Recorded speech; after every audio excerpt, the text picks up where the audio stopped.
শুধু একটা কথা তোমাদের দুজনকে জানিয়ে রাখি, বড় পিসি, শৈল,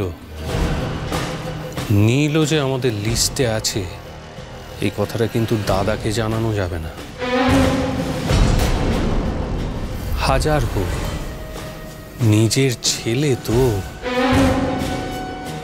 না না, তার তো কোনো প্রশ্নই ওঠে না। শৈল, হ্যাঁ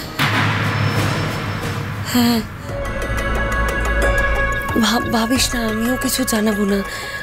হ্যাঁ মানছি, নিজের ভাই কষ্ট তো হবেই, কিন্তু না, সব কষ্টকে প্রশ্রয় দেওয়া যায় না। প্রশ্রয় দিতে গেলে তো আর কুরুক্ষেত্রের যুদ্ধটাই হতো না।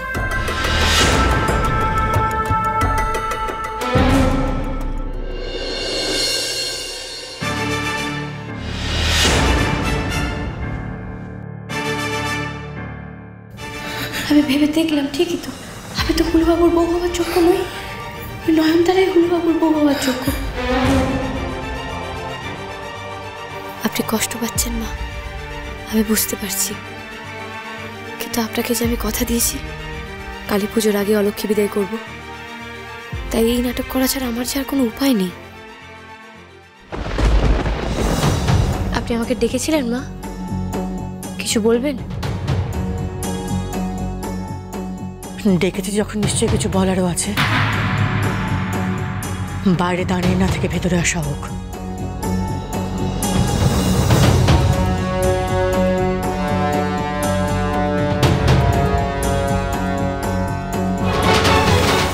এতদিন সবার বিপক্ষে গিয়ে আমি আমার বৌমার পাশে থেকেছি।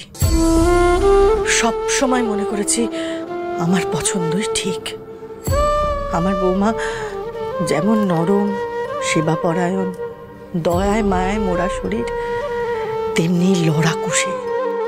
খেলার ময়দান থেকে লড়াই না করে হেরে ফেরার পাত্রী সে নয়। কিন্তু এখন মনে হচ্ছে আমি ভুল ভেবেছি। আমি আমি আমি হেরে গেছি।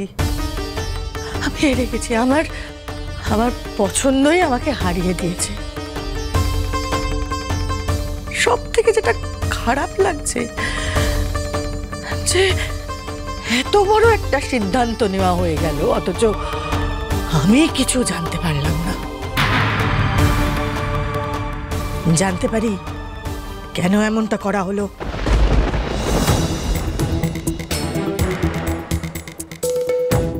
এছাড়া আমার কাছে যে আর কোনো উপায়ও ছিল না মা। ভেবে আমি আগেই রেখেছিলাম, কিন্তু কাউকে কিছু বলিনি। আমি জানি আপনি আমার উপরে রাগ করে আছেন। রাগ? কার উপর রাগ? যাকে আমি এতদিন নিজের মেয়ে মনে করে এসেছি, যে আমাকে এক মুহূর্তে পর করে দিল। কাল রাত অব্দি জানতাম মেয়েটা আমার লড়ে যাবে, ভরসাও করেছিলাম। কিন্তু আপনি ভুল বুঝছেন মা। ভুল বুঝছিলাম, এখন ঠিক বুঝছি। না, ঠিক বোঝেননি। কেমন করে বলে চলেছেন কথাগুলো? আমার বুঝি কষ্ট হয় না? একবার তো আমার দিকে তাকাচ্ছেনও না। এমন করলে বৌমা,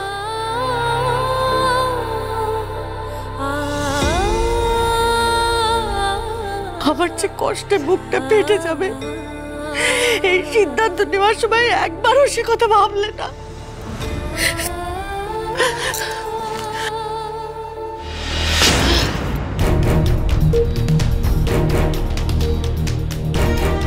আমি ভাবতাম আমি জেদি, কিন্তু এখন দেখছি আপনি আমার থেকে 1000 গুণ বেশি জেদি। ঠিক সেই সত্যি কথাটা বের করেই ছাড়লেন। সত্যি কথা? কোন সত্যি? বোঠানের মাথাটা সত্যি সত্যি খারাপ হয়ে গেছে গো। না হলে নিজের বরের সাথে কেউ অন্যের বিয়ে দেয়? বাপের জন্মেও তো আমি এমন কথা শুনিনি। আমার তো এখন দিদির জন্য চিন্তা হচ্ছে। মারাত্মক কষ্ট পেয়েছে সন্ধ্যার ব্যবহারে। সন্ধ্যার একবার দিদির কথা ভাবা উচিত ছিল। ও যে দিদির সঙ্গে এমনটা করতে পারে আমি তো স্বপ্নেও ভাবিনি। দিদি ওকে কত ভালোবাসে, আর ও এরকম একটা সিদ্ধান্ত নেওয়ার আগে অন্তত একবার দিদির সঙ্গে আলোচনা করতে পারতো। হ্যাঁ মানছি, ভোগের রান্না নষ্ট হওয়ার জন্য সবাই ওকে বকাবকি করেছে। করে এরকম একটা সিদ্ধান্ত? কোনো কথা শুনতে চাই না তোমার। হ্যাঁ, কোনো কথা না। তোমার জন্য এখন আমার নিজের গালে চড় মারতে ইচ্ছে করছে। কি হয়েছে বলতো? কি আর হবে, মাঠানের গলা শুনে বুঝতে পারছো না? মাঠান তো বৌঠানকে ডেকে পাঠিয়েছে নিজের ঘরে। নিশ্চয়ই রেগে গিয়ে বৌঠানকে বকাবকি করছে। চল তো দেখি কি হলো। চলো চলো। তোমার উপরে ভরসা করাই আমার ভুল হয়েছে। তুমি সত্যি কারোর ভরসার যোগ্য নও। অকৃতজ্ঞ মেয়ে একটা। আমরা এত তোমাকে সবাই মিলে ভালোবাসলাম, তারপরও তুমি এমন একটা ভাবনা ভাবতে পারলে? কারোর সঙ্গে কথা বলার প্রয়োজন মনে করলে না তুমি? আমার সঙ্গেও না। ঠিক বলেছো তুমি, ঠিক, একদম ঠিক। এত ভালোবাসার যোগ্যই নও তুমি। এত ভালোবাসা? কে আমাকে ভালোবেসেছে বলুন তো? যার সাথে বিয়ে হয়ে এসেছি সে আমাকে এত তো ছেড়েই দিন, কখনো একটু এতটুকু ভালোবেসেছে? সত্যি করে বলুন মা। আর আমরা যে তোমাকে এত ভালোবাসলাম তার কোনো দাম নেই তোমার কাছে? আপনি আমাদের বাড়ি গেছিলেন আমাকে ছেলের বউ করে আনবেন বলে। মেয়ে করে আনলে তখনই নিয়ে আসতেন, তাহলে আপনাদের ভালোবাসার মূল্য আমার কাছে থাকতো। কিন্তু আপনি তো আমাকে বাড়িতে ছেলের বউ করে নিয়ে এসেছেন।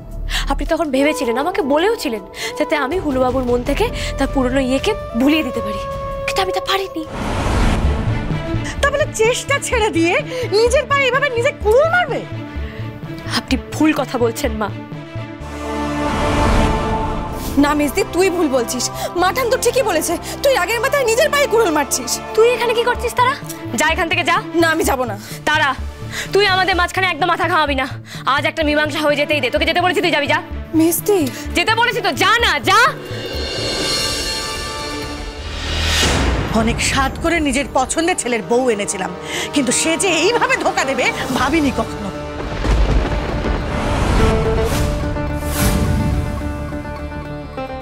সবাই ঠিকই বলতো তুমি একটা জেদি কুঁয়ার। ওরাই তোমাকে ঠিক চিনেছে। আমি চিনতে ভুল করলাম। আমি জেদি? আমি নও। না মা, আমি দুর্ভাগা। আপনি ভেবে দেখুন তো, এই বাড়িতে এসে থেকে আমি কি পেলাম? দিনের পর দিন আমাকে শুধু পরীক্ষা দিয়ে যেতে হয়েছে আপনার ছেলের যোগ্য বউ হওয়ার জন্য। আর আপনার ছেলে শুধু দিব্যি হাত ধরে তার গার্লফ্রেন্ডকে এ বাড়িতে নিয়ে এসে তুললো।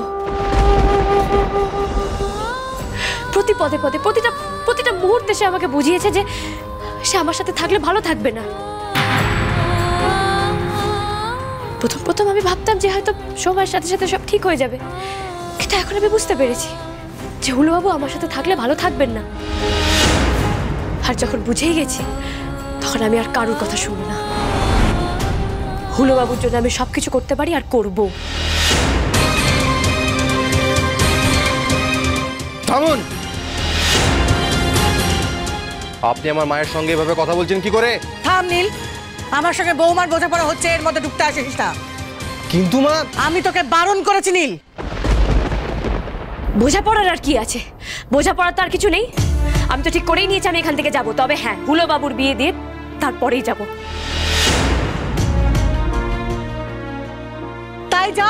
তাই যাও। তোমার মতো মেয়েকে আমার ছেলের বউ করে আনাই আমার ভুল হয়েছে। আমি মস্ত বড় ভুল করেছিলাম।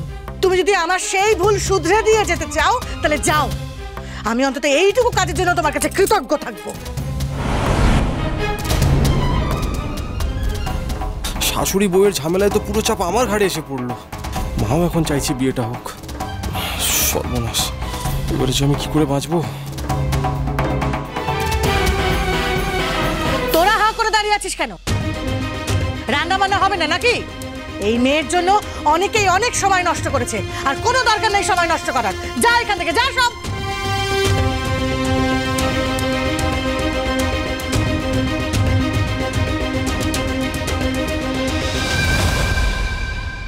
অভিনয়টা কেমন হয়েছে? মা,